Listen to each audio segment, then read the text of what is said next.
સેવસળ હતું એક શોમાં, અને એ અમે લોકો એક્સાઇટેડ હતા એકચ્યુઅલી, કારણ કે 2 મહિના later પછી. half, અમે વડોદરાના ને એટલે સેવસળ માટે એક્સાઇટમેન્ટ હતું. અને એમાં અમે લોકો એક્સાઇટ કે આજે ચાલો સેવસળ ખાઈશું એમ તેમ, ને શો ચાલુ થાય જ ના કલાક થઈ ગયો. પછી પેલા ઓર્ગેનાઇઝર ભાઈ આયા કે સેવસળ તો પતી ગયું છે, પિઝા મંગાયા છે, એ આવે પછી આ લોકો ખાય પછી શો ચાલુ કરીશ. અને એ તો એને એનાઉન્સ કરેલું ખુશી હા. એટલે સેવ ઉસળ પતી ગયેલું છે. મેં કીધું તો આમાં ખુશ શું થવાનું લા? તો આ હું ખાઈશ એટલે. તમને સ્ટેજ ઉપર કોઈ એમ કહેતું નથી કે ડિનર ચાલુ થઈ ગયું છે, અનાઉન્સ કરાવી દો? અરે એમાં કહેવાનું ના હોય, એમાં છે ને ટીડિંગ એટલો એક અવાજ આવે અને અડધું ઓડિયન્સ કરતું બધું થઈ.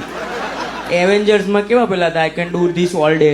બહુ એનાઉન્સમેન્ટ લા. બહાર તો અમે એટલા બધા અનાઉન્સમેન્ટ કર્યા છે. કોઈ કહે કે આ ગાડી ખસેડવી છે, તો મેં કીધું મારી પાસે ચાવી નહીં. તો કે ના, એનાઉન્સ કરો કે એ જઈને ખસેડે. એક બાર તો અમે સાઉન્ડ ચેક કરતા હતા ને, તો અમુક ઓડિયન્સ અંદર આવી ગયા. તું સીટ રોકવા માટે અગર જૂના વિચારવાળો હોય તો રૂમાલ મૂકે કે ચિઠ્ઠી મૂકે. એ બા ઓઢણી મૂકી ગયા 4 સીટ પર. તો મેં કીધું બા તમારી ઓઢણી? તો કે ના, મારે 4 સીટ રોકવી છે ને, તો લાંબુ કાપડ આ જ છે. અરે ભાઈ એક વખત ગાડી હટાવવા માટે મેં કીધું નંબર પ્લેટનો ફોટો પાડી આવો. નંબર, કારણ કે ત્યાં શું પેલું EDW 347 ને એવા બધા કઈ રેન્ડમ નંબર આપણા જેવું ના GJ6 ને એવું. તો મેં કીધું નંબર પ્લેટનો ફોટો પાડ્યો. તો પેલો છોકરો વોલન્ટિયર, ખબર નહીં હોય કયો ફોટો પાડવાનો, નંબર પ્લેટનો ફોટો પાડીને આપ્યો. એના પર પટેલ લખેલું હતું. તો મેં તો અનાઉન્સ કર્યું, મેં કોઈ એક બહાર કાળી ગાડી છે તેના પર પટેલ લખ્યું છે. 10 જણ ઉભા થઈને ગયા. હા, 10 ગાડીઓ પર પટેલ પટેલ પટેલ. હટાઈ નહીં હોય એવું જ હશે કે એ તો અહીંયા જ રહેશે.